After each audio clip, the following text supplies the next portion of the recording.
ब्रह्म वैवर्त पुराण में भगवान श्री कृष्ण ने नारद जी को तुलसी के एक बहुत ही रहस्यमयी मंत्र के बारे में बताया है। तुलसी विवाह के पश्चात इस मंत्र का उच्चारण करने मात्र से उसी क्षण व्यक्ति के सभी दोष समाप्त हो जाते हैं और उसकी दरिद्रता का अंत हो जाता है। यह मंत्र आपके मनोकामनाओं को पूर्ण करने वाला है, इसीलिए तुलसी विवाह के पश्चात इस छोटे से मंत्र का उच्चारण अवश्य करें। दोस्तों, कार्तिक का महीना हिंदू धर्म में सबसे महत्वपूर्ण माना जाता है। कार्तिक महीने में कई महत्वपूर्ण त्योहार और एकादशी का व्रत आता है, जिन्हें करने से भगवान विष्णु और माँ लक्ष्मी की कृपा प्राप्त होती है। कार्तिक मास के शुक्ल पक्ष की एकादशी को देव उठनी एकादशी के नाम से जाना जाता है। इस एकादशी का महत्व सबसे अधिक बताया जाता है, जिसके बाद द्वादशी तिथि को भगवान विष्णु के शालिग्राम रूप के साथ तुलसी का विवाह संपन्न किया जाता है। इसे त्योहार को हम तुलसी विवाह के नाम से जानते हैं।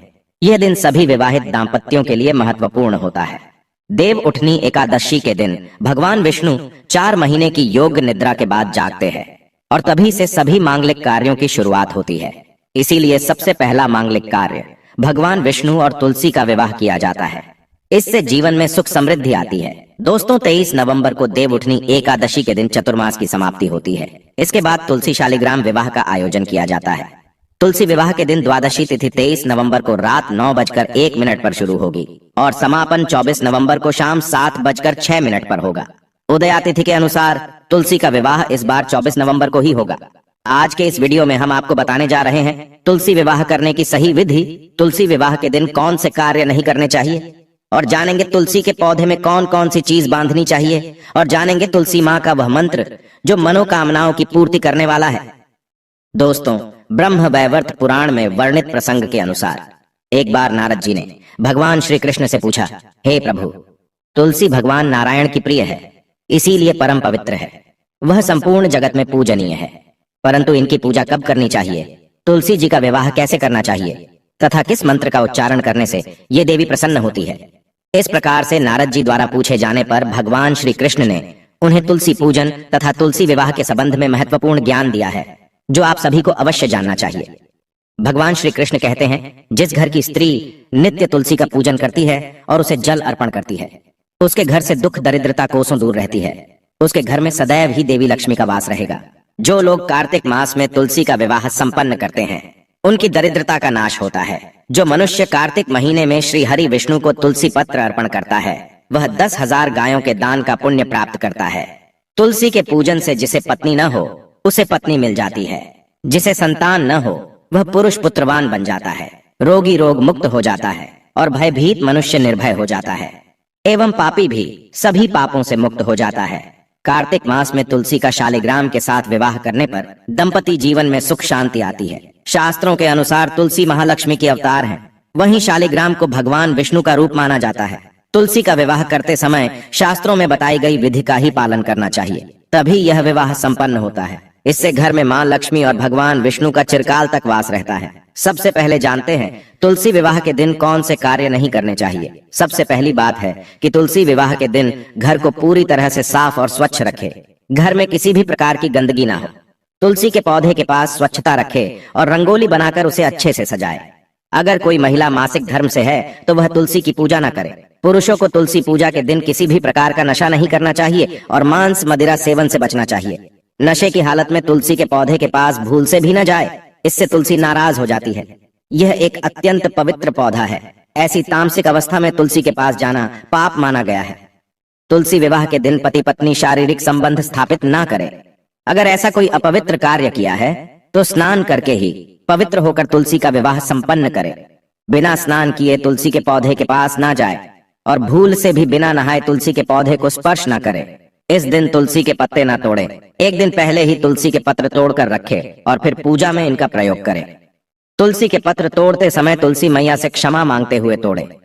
तुलसी विवाह के दौरान मन में किसी भी प्रकार के बुरे विचार न आने दे। मन को साफ और स्वच्छ रखकर ही तुलसी की पूजा करे। रात्रि में तुलसी के पौधे को स्पर्श न करे अथवा उसके पत्ते न तोड़े। ऐसा करना अशुभ माना गया है। रात्रि में तुलसी का पौधा निद्रा अवस्था में होता है। ऐसे में पत्ते तोड़ने पर पाप ही लगता है। तुलसी जी का विवाह करते समय तुलसी को सुहाग का सामान अवश्य चढ़ाए। इससे अखंड सौभाग्य की प्राप्ति होती है। तुलसी विवाह के दौरान तुलसी के पौधे के पास शालिग्राम रखे और उस पर तिल चढ़ाए। पूजा में तुलसी और शालिग्राम को दूध में भीगी हल्दी का तिलक अवश्य करें। शालिग्राम पर तुलसी पत्र रखकर चंदन लगाना चाहिए। तुलसी का विवाह शाम के समय करना ही सर्वोत्तम होता है। तुलसी के गमले के पास गन्ने रखकर मंडप बनाया जाता है। इसके बाद तुलसी के पास शालिग्राम रखकर तुलसी का विवाह संपन्न किया जाता है। विवाह के दौरान तुलसी और शालिग्राम पर अक्षत और फूल डालने चाहिए। विवाह के सभी नियमों का पालन जरूर करना चाहिए। तुलसी विवाह के बाद भगवान विष्णु की आरती करे और प्रसाद में तुलसी पत्र डालकर उन्हें भोग लगाए। उसके पश्चात 11 बार तुलसी की परिक्रमा करें। तो इस प्रकार से आप तुलसी का विवाह संपन्न करें। वहीं इस दिन कुछ खास उपाय करने से वैवाहिक जीवन से जुड़ी समस्याएं खत्म हो जाती हैं, जिसके परिणाम स्वरूप शादीशुदा जीवन में हमेशा खुशहाली बनी रहती है। तुलसी विवाह के दिन सुख, शांति और समृद्धि के लिए तुलसी माँ को चुनरी अवश्य चढ़ानी चाहिए। अक्सर लोग घर में तुलसी का पौधा तो लगा देते हैं, लेकिन उनसे यह गलती हो जाती है कि वे तुलसी माँ को चुनरी नहीं चढ़ाते हैं, जिसके कारण उन्हें तुलसी लगाने का शुभ फल प्राप्त नहीं हो पाता है। हमेशा ध्यान रहे कि तुलसी का पौधा चुनरी के बिना अधूरा होता है। तुलसी केवल एक पौधा नहीं है, बल्कि वह देवी है, विष्णु पत्नी है। उन्हें हम अपनी माता मानते हैं। इसीलिए तुलसी को चुनरी अवश्य ही चढ़ानी चाहिए। इससे पति पत्नी में प्रेम और विश्वास बढ़ता है। घर में रहने वाली महिलाएं सदा सुहागिन और सौभाग्यशाली रहती हैं। लेकिन तुलसी को चुनरी चढ़ाते समय आपको यह बात ध्यान में रखनी चाहिए कि आप तुलसी को लाल रंग की चुनरी न चढ़ाएं। लाल रंग का संबंध मंगल ग्रह से होता है और बुध ग्रह तुलसी से संबंधित होता है। मंगल और बुध ग्रह मित्र नहीं है। बुध के अनुकूल शुक्र ग्रह और शनि है। इसीलिए तुलसी पर लाल चुनरी कभी नहीं चढ़ानी चाहिए। आप तुलसी पर हरे रंग की, पीले रंग की अथवा नीले रंग की चुनरी चढ़ा सकते हैं। लेकिन कई लोग पुरानी फटी हुई चुनरी तुलसी पर बांध देते हैं। ऐसा करना भी अशुभ होगा। तुलसी पर नई चुनरी ही बांधनी चाहिए। तुलसी पर चुनरी बांधने के लिए एकादशी का दिन सर्वोत्तम होता है। आप किसी भी एकादशी के दिन नई चुनरी लाकर उसे तुलसी के पौधे में बांध दे। इसके आपको कई गुना अधिक लाभ प्राप्त होंगे। तुलसी को बिना चुनरी के कभी ना रखें। अगर चुनरी पुरानी हो जाए तो चुनरी को एकादशी के दिन ही बदलना चाहिए। तुलसी विवाह के दिन एक पीला रंग का धागा लेकर अपने शरीर की लंबाई के बराबर नाप कर काट लें। इसके बाद उसमें 108 गांठ लगा दें और फिर तुलसी के पौधे के नीचे बांध दें। इसके साथ ही अपनी मनोकामना कहें। जब आपकी मनोकामना पूर्ण हो जाए तो इस धागे को खोलकर जल में प्रवाहित कर दें। श्री कृष्ण कहते हैं कि जो भी स्त्री तुलसी विवाह के दिन तुलसी के समक्ष इस मंत्र का उच्चारण करेगी वह सौभाग्यशाली बनेगी। जो भी पुरुष तुलसी के सामने इस मंत्र का उच्चारण करेगा उसे अक्षय धन की प्राप्ति होगी।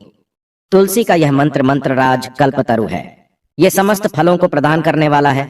जो भी तुलसी के सामने इस मंत्र का उच्चारण करेगा उसे संपूर्ण सिद्धियां प्राप्त होगी। वह मंत्र इस प्रकार है, श्रीम ह्रीम क्लीम ऐं वृंदावनये स्वाहा। इस मंत्र का जाप करने मात्र से उसी क्षण व्यक्ति के समस्त पाप नष्ट हो जाते हैं और उसकी दरिद्रता समाप्त होकर अपार धन संपत्ति की प्राप्ति होती है। तुलसी विवाह के दिन तुलसी के पौधे में थोड़ा सा कच्चा दूध अर्पित करें। दूध चढ़ाते समय ओम नमो भगवते वासुदेवाय इस मंत्र का जाप अवश्य करना चाहिए। तो दोस्तों, इस प्रकार से आप भी तुलसी जी का विवाह अवश्य संपन्न करें। माँ लक्ष्मी और भगवान विष्णु की कृपा आपको प्राप्त होगी। उम्मीद है आपको यह जानकारी अच्छी लगी होगी।